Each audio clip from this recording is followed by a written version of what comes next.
Hello guys, good morning. I just wanted to flex my fig tree. Ito siya this year. Last year hindi kami nakapag-harvest ng bunga nito kasi hindi siya masyadong mainit ang summer namin last year at saka late siya namunga kaya wala kaming chance na nakapag-harvest ng bunga nito. But I think this year may mga harvest kami. Ayan siya, madami siyang bunga guys.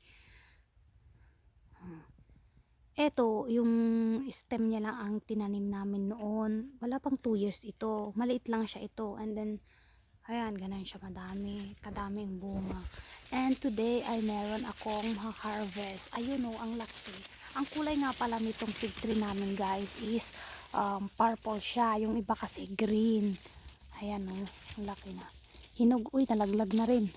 Meron din dun sa kabila. Ayan o, hinog na rin. Ayan. And ganito siya. Malalaki ang bunga niya. Sobrang tamis dito guys.